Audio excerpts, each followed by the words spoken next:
Kopda FH diduga jadi perantara cari anggota penculik.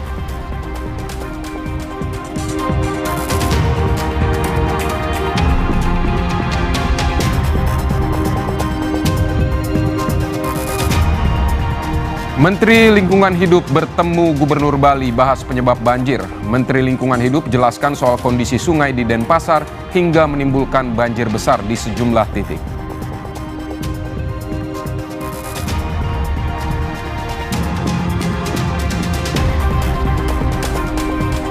Di tengah blokade bantuan, Israel terus membombardir wilayah Gaza. Total korban tewas tembus 64.000 jiwa.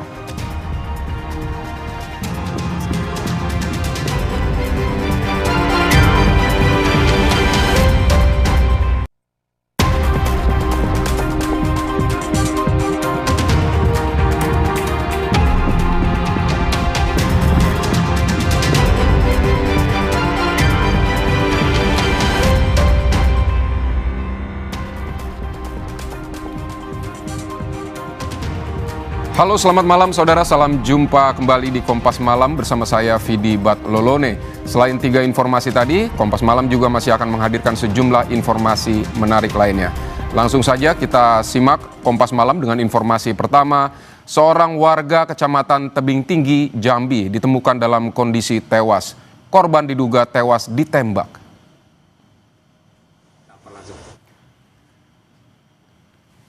Dari rekaman kamera pengawas, korban yang baru turun dari sepeda motornya langsung didatangi oleh terduga pelaku dan langsung menembakkan senjatanya ke tubuh korban.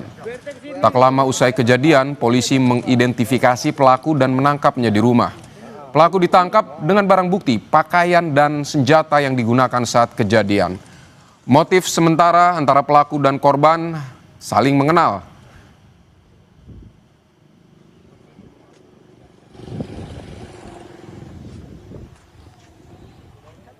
Udah, kapan langsung? Alhamdulillah dalam waktu kurang dari 6 jam kami berhasil mengungkap kasus pembunuhan tersebut. Untuk motif pelaku masih kami dalami. Peristiwa lain, saudara, 2 hari dilaporkan hilang. Seorang anak balita perempuan ditemukan tewas terbungkus karung di kebun Konawe Selatan, Sulawesi Tenggara. Diduga korban tewas dibunuh.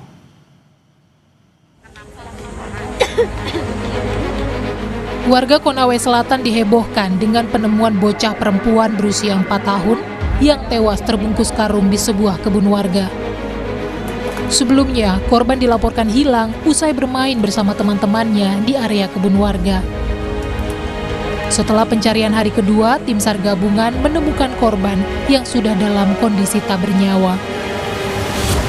Wakapolres Konawe Selatan Kompol Fitrayadi menyebut, diduga bocah 4 tahun ini tewas dibunuh. Kalau keadaan seperti ini, kemungkinan besar ini adalah perbuatan seseorang membuang karung yang berisikan korban di tengah hutan ini. Tentang siapa pelaku, kami belum bisa sampaikan. Tunggu anggota kami tetap melakukan penyelidikan. Ini kami bawa ke Rumah Sakit Bayangkara untuk dilakukan otopsi. Setelah dilakukan otopsi, akan diserahkan kepada keluarga untuk dilakukan pemakaman. Usai penemuan jasad korban, polisi langsung menggelar olah TKP dan melakukan otopsi guna penyelidikan lebih lanjut. Sarman, Kompas TV, Konawe Selatan, Sulawesi Tenggara. Saudara, sorotan lainnya, polisi militer Kodam Jaya menetapkan anggota TNI Kopda FH sebagai tersangka kasus pembunuhan Kepala Cabang Bank BUMN Ilham Pradipta. Tersangka diduga berperan sebagai perantara untuk mencari orang yang akan menculik korban.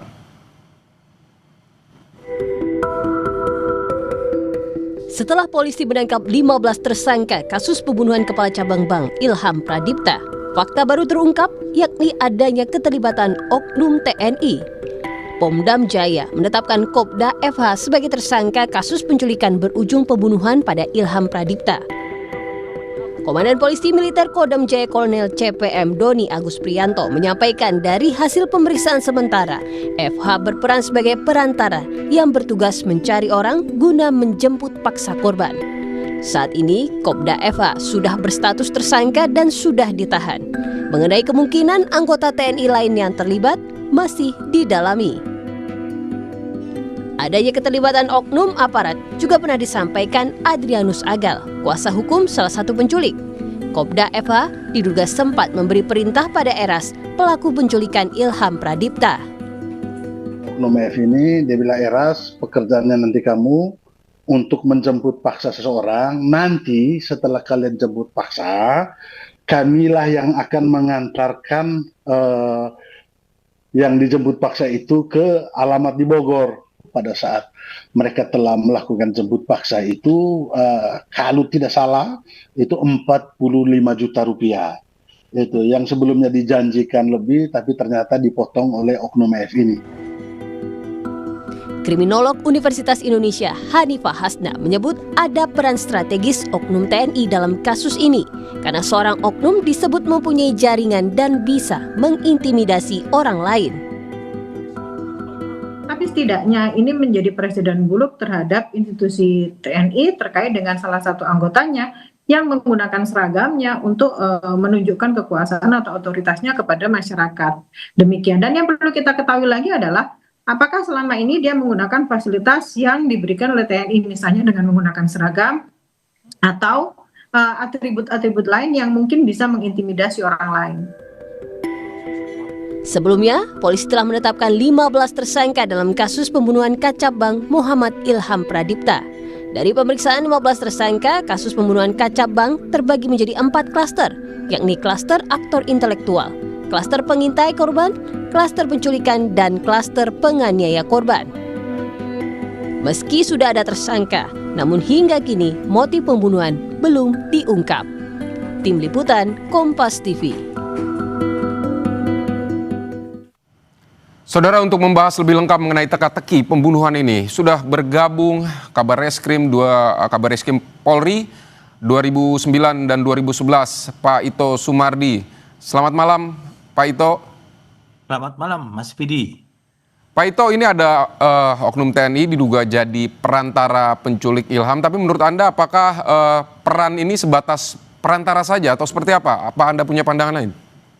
Ya, kalau kita melihat daripada peran oknum oknum anggota TNI ini, tentunya kita masih harus melakukan cross check ya dengan pelaku yang lain. Kan sementara ini ada yang disampaikan oleh pelaku yang disuruh, kan oknum ini dalam 4 klaster ini adalah bertindak sebagai perantara ya.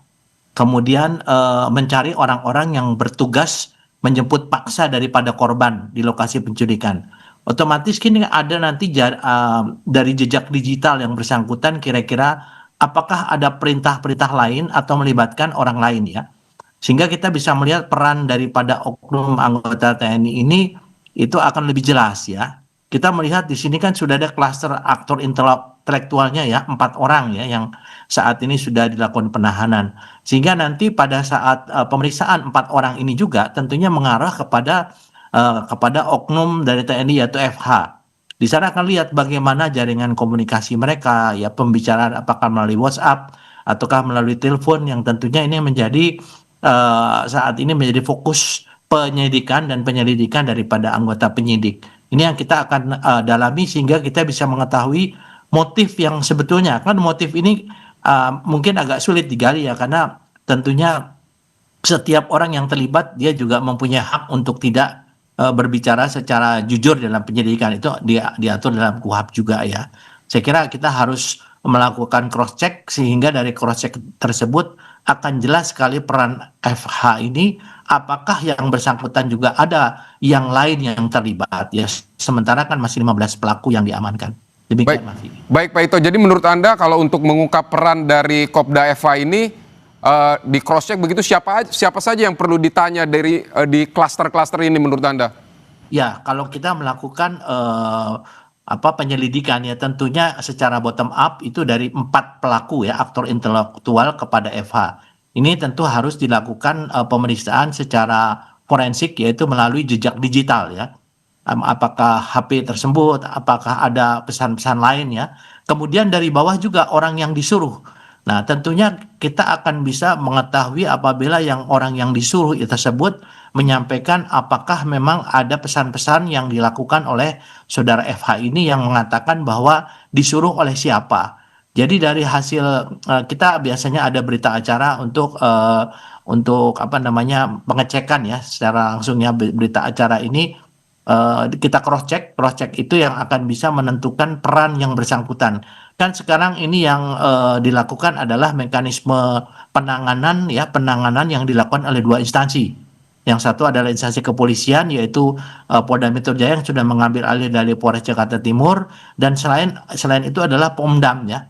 Karena kasusnya ini adalah koneksitas, memang ada sedikit kesulitan kalau memang dilakukan oleh institusi, tapi tentunya dengan koordinasi maupun kesepakatan atau komitmen untuk mengungkap kasus ini, saya kira ini akan ada komunikasi antara Pomdam Jaya dengan Polda Metro Jaya. Demikian, Mas. Baik, Pak Ito, polisi sampai saat ini belum mengungkap motif para pelaku, tapi setelah peran oknum ini terungkap, apakah bisa terungkap juga motifnya? Ya, saya yakin demikian ya. Tentunya kan kita juga harus hati-hati menyampaikan motif, jangan sampai ada salah dalam menyampaikan motif dari yang bersangkutan. Kan kita melihat sekarang masih ada beberapa spekulasi ya, apakah itu merupakan masalah pribadi, kemudian penipuan terkait dengan kredit fiktif, dan juga kemungkinan ada balas dendam atau persaingan internal. Nah, tentunya ini yang harus didalami dari hasil cross check ya, hasil cross check antara pelaku yang termasuk dalam klaster faktor intelektual dan pelaku yang diminta untuk melakukan penjemputan ya dari klaster untuk yang menculik atau menjemput paksa korban di lokasi parkir. Saya yakin teman-teman di kepolisian selalu berkoordinasi dengan Pomdam Jaya sehingga mendapatkan motif yang sebetulnya apa yang terjadi ya, demikian. Baik Pak, ini mungkin para tersangka atau mungkin para pelaku ini bakal menutupi perannya masing-masing. Mereka tidak mau disebut atau diungkap bahwa mereka memiliki peran yang terlalu dalam kasus ini. Mereka mungkin hanya mengaku bahwa peran mereka sebatas ini. Nah, ini apa yang harus dilakukan biar bisa cross checknya ini bisa akhirnya polisi bisa menemukan bahwa peran masing-masing ini seperti ini begitu? Ya, pengalaman saya ada dua cara ya, Mas Vivi. Yang pertama adalah dengan cara yang pemeriksaan berita acara dilakukan cross check ya. Kemudian yang kedua adalah dengan scientific ya, jadi pemeriksaan secara ilmiah yang melibatkan daripada pemeriksaan jejak digital, kemudian juga pemeriksaan lain-lain ya, terutama dengan pihak-pihak yang bisa mempunyai satu kesimpulan dari hasil komunikasi ya. Dari hasil komunikasi kan saya kira mungkin meskipun yang bersangkutan mempunyai hak untuk tidak mengakui ya perbuatannya karena ini kan akan berakibat dengan berat ringannya hukuman, tetapi tentunya penyidik juga mempunyai teknik tersendiri yaitu dengan tadi berita acara konfrontasi ya, namanya berita acara konfrontasi, karena mereka kan diperiksa secara terpisah. Dari sana bisa disimpulkan biasanya para pelaku ini, apalagi ada 15 orang ini, mereka dari beberapa ini kan memiliki kesamaan ya, dan kita juga berharap barangkali mungkin ada teknik lain yang biasa digunakan yaitu dengan memberikan dia sebagai whistleblower ya dari pelaku yang mungkin dalam klasternya termasuk yang ringan ya. Mereka akan menceritakan semua. Ini tentunya teknik dan taktik yang dilakukan oleh penyidik. Saya yakin mereka akan menemukan motif yang sebenarnya sebelum kasus ini dikirimkan secara lengkap ke penuntut umum atau ke auditor militer. Demikian. Baik Pak, kalau Anda melihat ini pelaku ada 4 klaster, apakah ini justru menjadikan kasus ini rumit atau justru mudah untuk dipecahkan Pak? Saya kira kan di sini kalau ditetapkan sebagai klaster itu adalah menetapkan peran spesifik masing-masing. Karena apa? Dari klaster ini tentunya nanti hakim akan memutuskan berat ringannya hukuman. Kan perbuatan ini tentunya ada yang dilakukan secara bersama-sama namun masing-masing memiliki peran masing-masing. Nah ini tentunya memang kalau dilihat daripada proses penyidikannya agak sedikit sulit ya. Karena bagaimanapun juga polisi harus betul yakin bahwa orang-orang yang dalam klaster ini memang melakukan perbuatan secara spesifik sesuai dengan apa yang dilakukan. Kita tidak mungkin membuat satu hal yang misalnya dia kasusnya ringan menjadi berat, dan itu tentunya ada asas profesionalisme yang harus dipegang oleh para penyidik ya. Saya kira mungkin kalau dikatakan sulit, ini kan sudah merupakan satu keseluruhan, mereka sudah punya satu gambaran ya. Kalau dikatakan adalah kasus ini daripada anatominya sudah dimiliki, kemudian masing-masing akan ada perannya. Dari peran ini nanti akan menentukan tuntutan daripada jaksa ya. Tentunya jaksa akan menuntut sesuai dengan peran masing-masing orang yang terlibat dalam satu kasus atau peristiwa pembunuhan ini. Demikian. Baik Pak Ito, kalau yang Anda baca sebenarnya ini apakah ada oknum aparat, apakah hanya dia saja atau kemungkinan ada oknum-oknum aparat yang lain? Singkat saja Pak. Ya, saya kira mungkin itu penyidik yang lebih tahu ya, dan saya kira mereka juga akan terus berusaha untuk mengungkap kasus ini sehingga kasus pelaku-pelaku lain yang kemungkinan terlibat pasti akan dilakukan upaya untuk menegakkan hukum terhadap mereka. Demikian.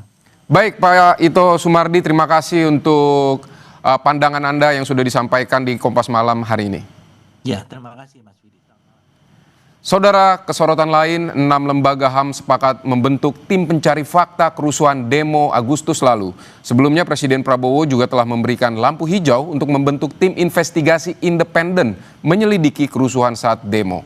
Akankah terbentuknya tim independen ini mampu mengungkap fakta di balik kerusuhan demo?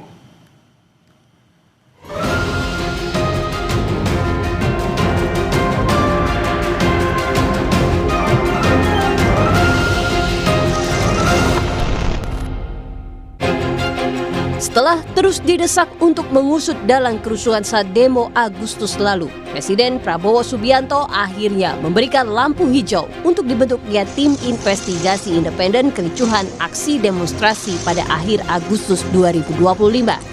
Kendati sudah ada restu, namun 6 lembaga hak asasi manusia, yakni Komnas HAM, Komnas Perempuan, KPAI, Ombudsman, Komisi Nasional Disabilitas, dan LPSK tetap berinisiatif membentuk tim independen pencari fakta sendiri. Tim ini akan bergerak paralel dengan tim investigasi bentukan pemerintah. Selain mencari fakta-fakta adalah bagaimana menggali sejumlah informasi terkait dengan situasi korban, apa yang sudah dilakukan pemerintah, dan apa nantinya yang harus kami rekomendasikan untuk mendorong adanya keterbukaan terkait kebenaran, keadilan, pemulihan bagi para korban. Jadi karena kewenangan masing-masing lembaga HAM ini berbeda, tentu disitulah justru kekuatan tim ini nantinya, karena akan saling melengkapi informasi. Sebelumnya Presiden Prabowo juga telah memberikan lampu hijau untuk membentuk tim investigasi independen menyelidiki kerusuhan saat demo. Wakil Menteri HAM Mugianto sebut persetujuan Presiden untuk membentuk tim investigasi sebagai respons terhadap berbagai tuntutan yang disampaikan dalam unjuk rasa akhir Agustus lalu. Tim monitoring khusus Kementerian HAM sudah mengumpulkan laporan dari berbagai daerah terkait unjuk rasa yang berujung kerusuhan. Menurut saya itu adalah persis merupakan keseriusan Presiden sampai beliau terbuka mengundang para tokoh bangsa, meminta masukan-masukan. Saya pikir itu sudah gestur yang luar biasa dari Presiden. Perhimpunan Bantuan Hukum Indonesia mengapresiasi sikap Prabowo yang menyetujui pembentukan tim investigasi independen. Tetapi dalam pelaksanaannya harus terus dikawal. Harus dipandang sebagai satu komitmen pertanggungjawaban negara melalui seorang presiden. Kemudian pembentukan tim investigasi independen ini perlu dilakukan untuk mengungkapkan fakta dan kebenaran apakah betul terjadi dugaan keterlibatan anggota militer baik dari TNI ataupun BAIS sehingga memenuhi persyaratan terjadinya dugaan pelanggaran berat hak asasi manusia. Akhir Agustus lalu, gelombang demo terjadi di berbagai kota di Indonesia. Demo yang berujung rusuh ini menyebabkan setidaknya 10 orang meninggal. Presiden Prabowo Subianto mengungkap ada dugaan makar di balik kerusuhan ini. Inilah yang membuat masyarakat sipil mendorong pembentukan tim investigasi untuk mengungkap pihak yang memiliki agenda lain dan sekaligus menurunkan gejolak publik. Tim Liputan Kompas TV. Saudara, usai jeda akan ada informasi Menteri Lingkungan Hidup bertemu Gubernur Bali bahas penyebab banjir. Menteri Hanif ungkap area hutan di sepanjang sungai hanya 3%. Tetap di Kompas Malam.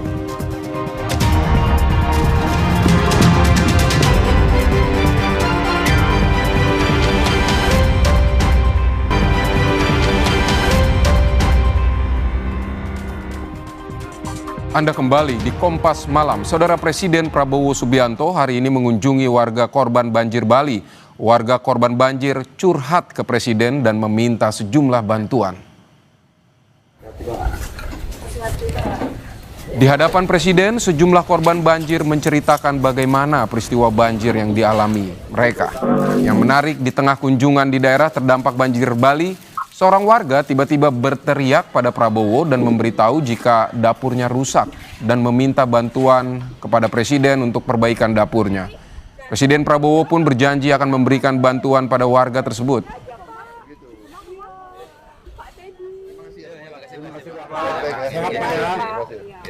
Terima kasih ya semuanya.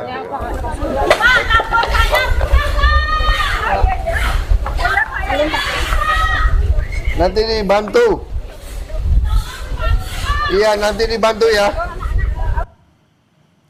Saudara, Menteri Lingkungan Hidup Hanif Faisal Nurofik menggelar rapat bersama Gubernur Bali dan Forkompida pasca banjir besar Bali pada Sabtu malam. Menteri LH memaparkan area hutan di kawasan sungai-sungai di Denpasar hanya sekitar 3%. Dalam rapat ini, Menteri Hanif memaparkan bahwa area luas lahan hutan di kawasan Sungai Bandung Tukat Mati sampai Tukat Ayung yang melintas di kota Denpasar hanya sekitar 3%. Selanjutnya, Pemprov Bali bersama pemerintah kabupaten kota akan melakukan penelusuran kondisi sungai serta rencana reforestasi.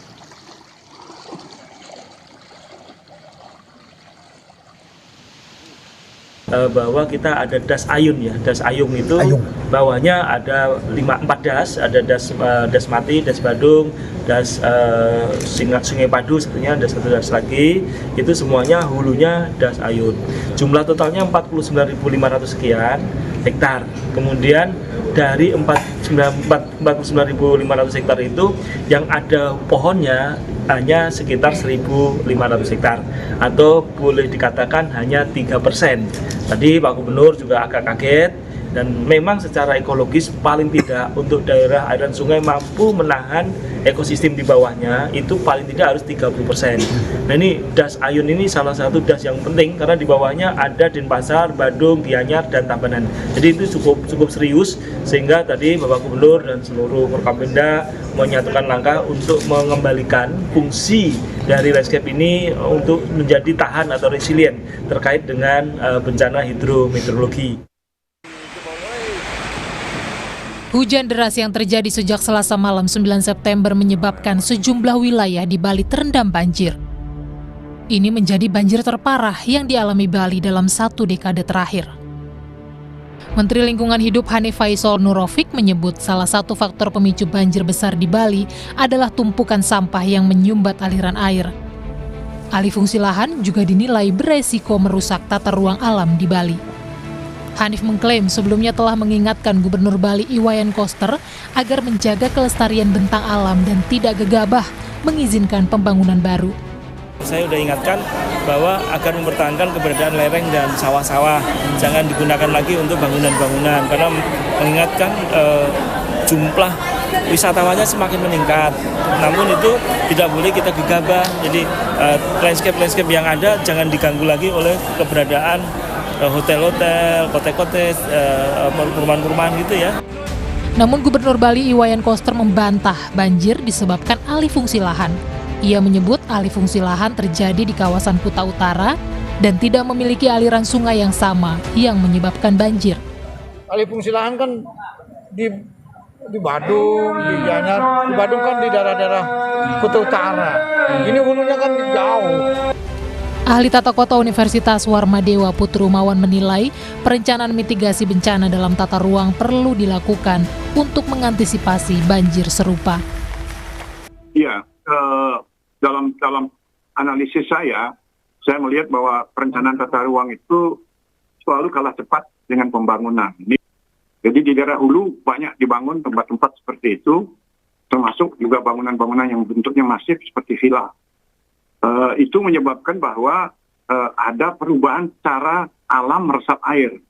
Tidak seperti dulu, misalkan mereka air yang diresap itu tersimpan oleh akar-akar pohon. Sekarang banyak dirabah hutannya.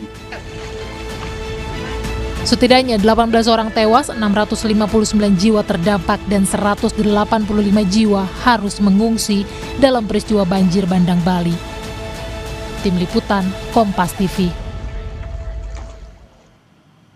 Saudara, terkait dengan pertemuan Menteri Lingkungan Hidup dengan Gubernur Bali pada Sabtu malam ini, kita akan mendengar laporan dari jurnalis Kompas TV. Ada Nandang Astika. Selamat malam, Nandang. Nandang, jadi apa saja yang dibahas dalam pertemuan Menteri LH dan Gubernur Iwayan Koster ini? Ya, selamat malam Vidi dan saudara. Ya, bisa saya laporkan bahwa pada malam hari ini atau tepatnya tadi sekitar pukul 19.00 WITA hingga sekitar 21.30 WITA pertemuan antara Menteri Lingkungan Hidup bersama Gubernur Bali yang juga diikuti oleh sejumlah kepala daerah seperti Wali Kota Denpasar dan juga Bupati Badung dan juga pejabat lainnya dilaksanakan secara tertutup, Vidi. Jadi memang dalam waktu yang lebih dari 2 jam tersebut pertemuannya tidak terbuka untuk awak media sehingga pembahasan yang di dalam sebenarnya apa yang disampaikan kita juga kurang begitu melihat secara langsung. Namun pasca pertemuan ada pernyataan atau konferensi pers dari Menteri Hanif dan juga Gubernur Bali Wayan Koster. Dalam konferensi pers tersebut disampaikan oleh Menteri Hanif bahwa yang sebelumnya Menteri Hanif menyatakan banjir di Bali ini akibat dugaan adanya pelanggaran tata ruang yang sempat juga dibantah oleh Gubernur Wayan Koster. Namun pada saat rapat tadi disampaikan bahwa ataupun Menteri juga memberikan data-data yang selanjutnya dilakukan untuk maksud saya data-data adanya pelanggaran tersebut dan dinyatakan bahwa Gubernur pun juga mengaku cukup kaget dengan adanya perubahan yang ada di hulu hingga hilir, terutama di sungai-sungai kawasan Bali. Seperti itu, Vidi. Baik, Nandang. Jadi di pertemuan tadi sudah ada semacam satu pandangan bahwa penyebab banjir di Bali karena apa? Bukan karena alih fungsi lahan atau apa karena aliran sungai yang terhambat karena sampah atau seperti apa? Ya, Vidi, memang disampaikan bahwa untuk peristiwa banjir yang terjadi pada 10 September kemarin, selain memang intensitas hujan yang sangat tinggi, kemudian debit air juga meningkat, disampaikan pula memang ditemukan ada beberapa perubahan atau alih fungsi lahan itu sendiri, di mana aliran sungai atau di tepi-tepi sungai sudah mulai jarang ada tutupan hutan seperti itu, kemudian lebih banyak juga pemukiman yang mulai dibangun.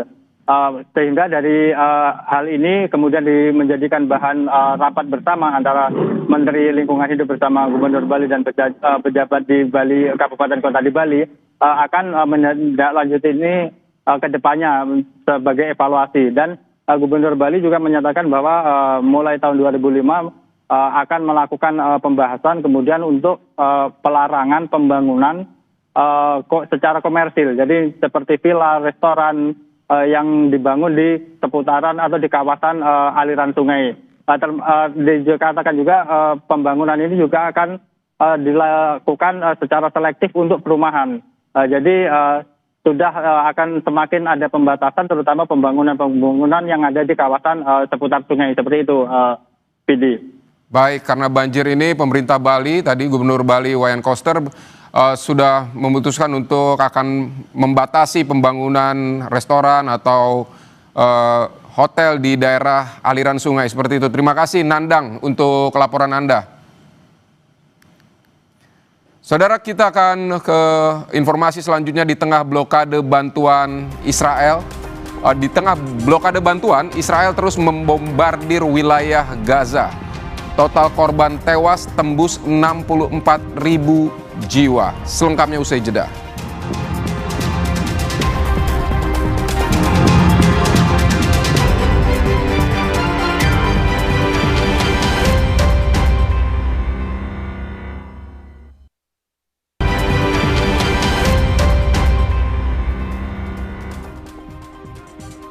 Vidi Batlolone masih bersama Anda di Kompas Malam. Saudara, di tengah blokade bantuan, serangan Israel terus membombardir wilayah Gaza. Total korban mencapai 64.000 jiwa. Beberapa ledakan terjadi hingga menghancurkan sebuah bangunan di kota Gaza. Pasca ledakan, warga langsung menyisir lokasi untuk mencari kemungkinan korban selamat. Sejumlah warga Palestina terpaksa mengungsi, namun beberapa lainnya memilih tetap tinggal di wilayah itu.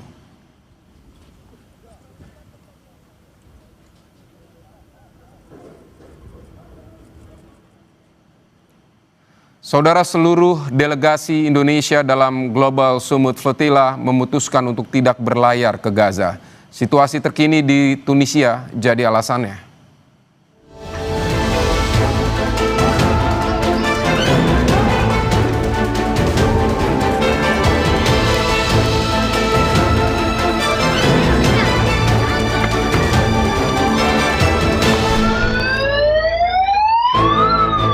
Serangan drone menyasar kapal kemanusiaan Global Summit Flotilla di Tunisia 9 September lalu. Kapal bernama Alma yang berlayar di bawah bendera Inggris menjadi sasaran. Serangan memicu kebakaran di dek utama dan penyimpanan di bawah dek.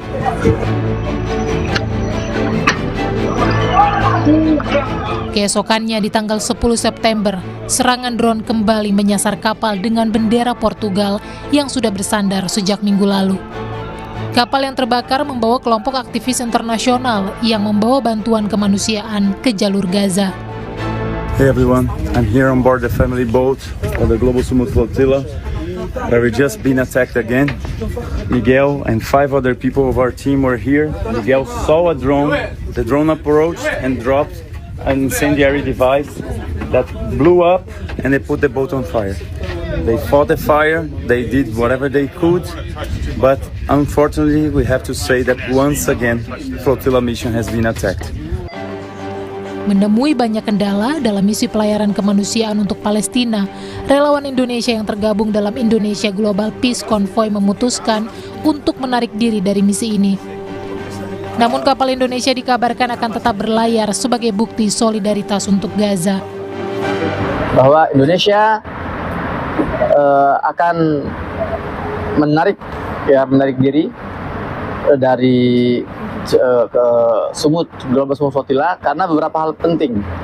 Satu, bahwa setelah kami melihat kondisi kapal, saya dan teman-teman steering committee dari Global Summit Flotilla kemarin, ternyata kami dapatkan bahwa banyak kapal-kapal yang tidak layak dan tidak siap untuk berlayar jarak jauh. Bagi kami, Indonesia sudah ikut berkontribusi sejak awal. Dan kapal-kapal Indonesia akan terus berlanjut dengan misi ini. Akan digunakan oleh mereka. Warga Gaza saat ini menggantungkan hidup dari bantuan pangan melalui dapur-dapur umum. Hingga saat ini lebih dari 400 warga Gaza termasuk anak-anak meninggal akibat malnutrisi. Tim Liputan, Kompas TV.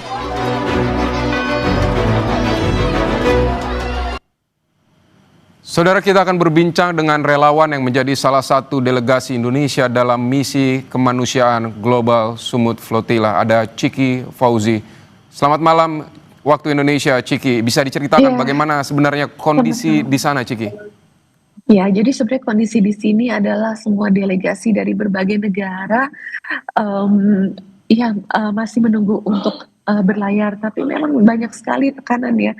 Kita bisa lihat dari 2 bom drone yang dijatuhkan bomnya ke 2 kapal yang berlabuh di pelabuhan Sidi Bosaid di Tunisia. Itu juga merupakan ancaman ya, dan ternyata kabarnya punten ya, tapi emang belum diverifikasi maksudnya aku belum dengar kabar verified ya, tapi kabarnya dari teman-teman jurnalis dari Inggris, dari Amerika cerita kalau itu ternyata berasal dari pangkalan Amerika yang di Malta apa dan lain sebagainya. Jadi di sini tuh sebenarnya Global Sumut Flotilla tuh bisa dilihat merupakan ancaman bagi Israel dan memang ya mungkin kendalanya ada berbagai kendala dan juga sekarang ini kondisinya memang ada taklis ya, ada pengurangan aktivis relawan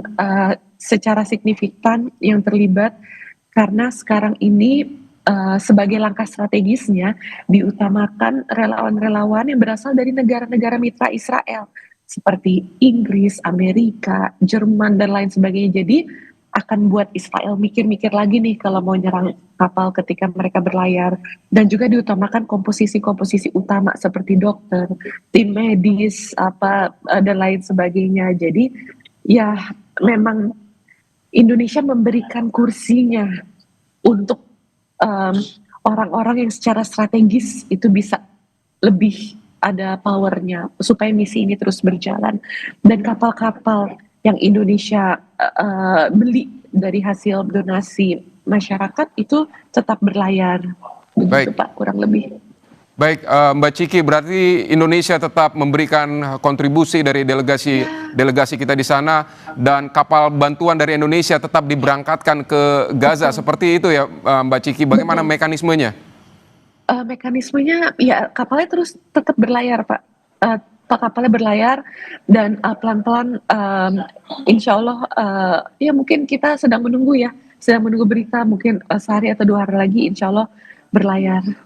Insya Allah Pak, ini memang namanya misi kelautan, apalagi kita melawan entitas yang powerful ya seperti Israel, itu memang uncertainty-nya tinggi.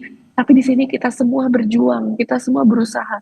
Bahkan ketika Indonesia memutuskan untuk memberikan kursi kita kepada teman-teman dari delegasi negara lain, dari yang mostly Eropa, supaya mereka terus bisa berlayar karena negaranya lebih kuat dari kita, mereka tuh steering committee-nya tuh benar-benar berterima kasih. Bisa dilihat di laman officialnya ya, website officialnya bahwa mereka berterima kasih untuk kontribusi Indonesia dan keputusan Indonesia memberikan banyak seatnya untuk delegasi-delegasi dari Eropa yang secara politik lebih kuat di mata Israel gitu Pak. Karena memang untuk misi-misi kelautan seperti ini yang uncertainty-nya tinggi dibutuhkan juga langkah-langkah strategis karena kita menghadapi 2 orang yang nggak waras ini, dua sosok yang memang gimana ya, Netanyahu dan Trump yang wah benar-benar jadi memang kita semua berjuang, kita semua berusaha berpikir dengan strategis dan amanah terus menyampaikan bantuan-bantuan yang semoga insya Allah bisa masuk perairan Gaza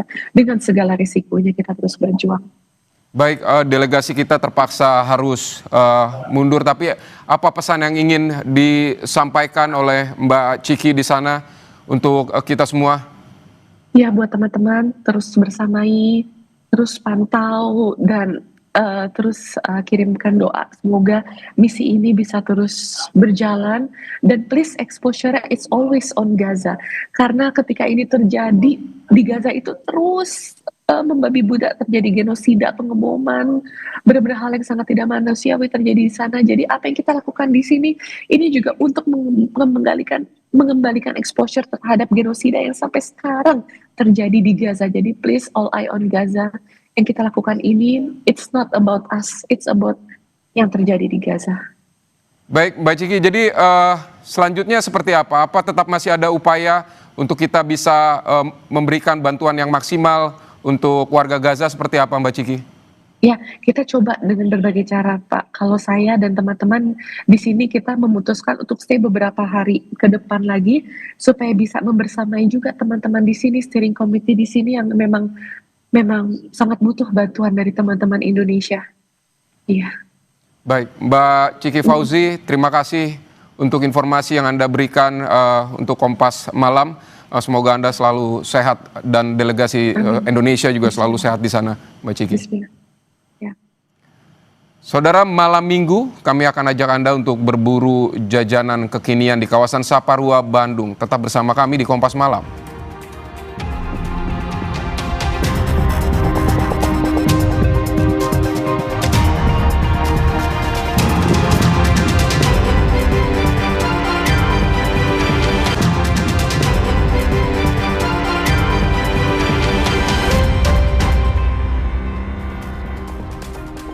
Terima kasih Anda masih di Kompas Malam. Saudara, kawasan Gor Saparua di Bandung, Jawa Barat ramai dengan warga yang menghabiskan akhir pekan. Jajanan kekinian jadi hal yang paling diburu oleh warga. Saudara, Gor Saparua jadi salah satu spot favorit yang tak pernah sepi pengunjung di setiap akhir pekan. Berbagai pilihan kuliner kekinian tersedia di sepanjang lokasi ini. Dan bagi anak muda Bandung, berburu jajanan di Gor Saparua bukan sekedar mengisi perut, melainkan juga menjadi ajang sosialisasi dengan kerabat dan keluarga. Kita langsung saja lihat bagaimana keramaian wisata kuliner di kawasan Gor Saparua, Bandung. Ada jurnalis Kompas TV Dinda Farah dan juga juru kamera Reza Pratama. Dinda, selamat malam. Saparua ini dikenal sebagai kawasan kulinernya anak muda Bandung. Nah, dari sekian banyak tempat jajanan ini, apa yang menarik dan bagaimana keseruan di sana, bisa Anda ceritakan? Baik, selamat malam pemirsa. Pada malam hari ini, saya sedang berada di kawasan Gor Saparua Bandung, yang dimana Gor Saparua ini terkenal dengan sentra street food yang sangat beragam, dari mulai makanan besar, ada dari mulai ayam hingga cemilan. Dan cemilan pun tidak hanya satu rasa saja, tetapi ada cemilan manis, cemilan asin, dan juga ada berbagai jenis minuman. Nah, di depan saya ini ada salah satu dessert cemilan, yaitu tanghulu. Tanghulu ini merupakan cemilan yang mungkin sudah sangat viral di sosial media dan digemari hingga saat ini, yaitu dengan strawberry dan marshmallow yang juga disiram dengan adanya gula kristal, dan ada versi yang lain lagi nih, disiram juga dengan adanya coklat cair begitu. Di sini pun, di stand ini pun tidak hanya tanghulu, ada juga jus yang tersedia. Jusnya juga ada jus strawberry dan juga jus beri-berian. Begitu pemirsa. Mbak, boleh pesen satu tanghulunya? Tanghulu yang gula kristal ya, Mbak ya. Baik.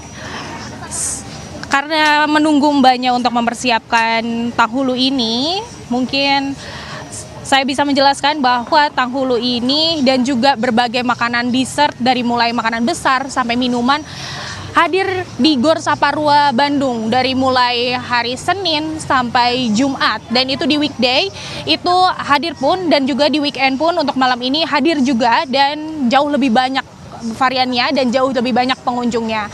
Kebetulan untuk malam hari ini sangat ramai, dipenuhi oleh pengunjung dan juga yang menyantap berbagai jenis jajanan.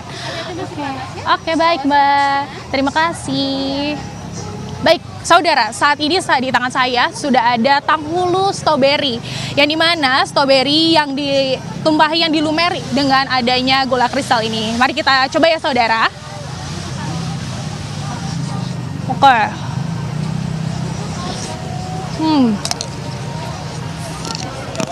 Agak sedikit panas ya saudara.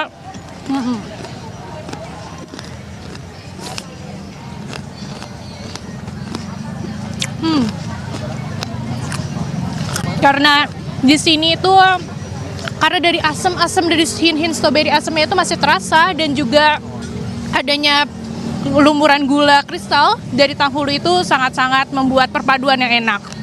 Begitu saudara, kita kembalikan ke studio.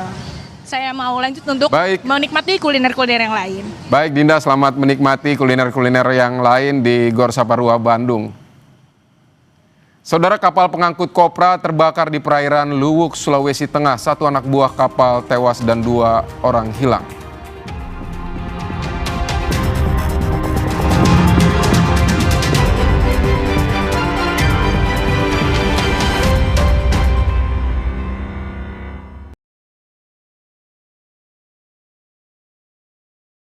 Kualitas juara. Juara apel. Juara beri. Juarakan hidupmu. Lawan ketombe dengan Zinc Cool Booster baru. Deo Active Scalp Technology lawan 3 jenis ketombe. Boost sensasi dingin with glacier water and mint. Zinc Cool Booster. Ketombe, no worries. Lion. Saatnya ambil sedikit waktu. Hargai setiap pencapaian yang menjadikan kita bangsa yang besar. Karena kita pantas merayakannya. situasi genting harus ekstra cepat. Aduh, sakit kepala. Bodrek, cepat redakan sakit kepala, gak pakai lama. Sakit kepala berat, nyeri. Andalanku Bodrek Extra. Bodrek dengan Smart Formula. Cepat redakan sakit kepala, sakit gigi, demam, dan nyeri. Dapat diminum sebelum makan tanpa ngantuk. Bodrek dengan Smart Formula kalahkan sakit kepala dan nyeri, terus menangkan harimu. Saatnya ambil sedikit waktu. Hargai setiap pencapaian yang menjadikan kita bangsa yang besar. Karena kita pantas merayakannya.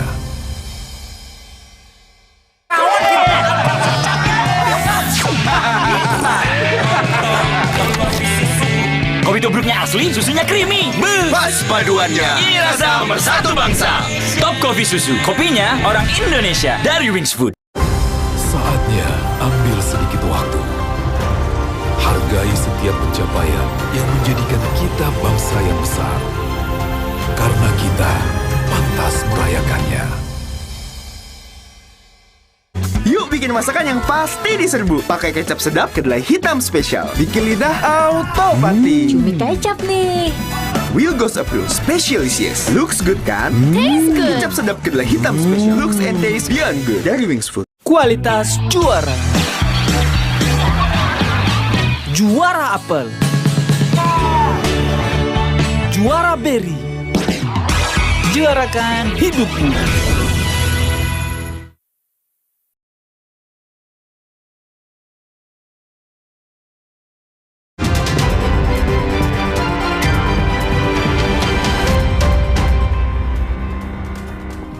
Saudara, sebuah kapal pengangkut kopra terbakar di perairan Luwu, Kabupaten Banggai, Sulawesi Tengah. 1 anak buah kapal tewas dan 2 orang hilang. Tim SAR Pos Luwuk yang menerima laporan langsung mengerahkan kapal penyelamat KN Bisma untuk memadamkan api pada Sabtu dini hari. 2 anak buah kapal yang berhasil diselamatkan dibawa ke RSUD Banggai. Sementara proses pencarian kedua ABK terus dilakukan. Proses pemadaman kapal bermuatan minyak. Saudara, informasi tadi sekaligus menutup perjumpaan kita di Kompas Malam. Saya ingin mengingatkan, jangan lupa untuk mencukupi kebutuhan air mineral Anda setiap hari dan rasakan kesejukannya. Saya Vidi Batlolone pamit, sampai jumpa.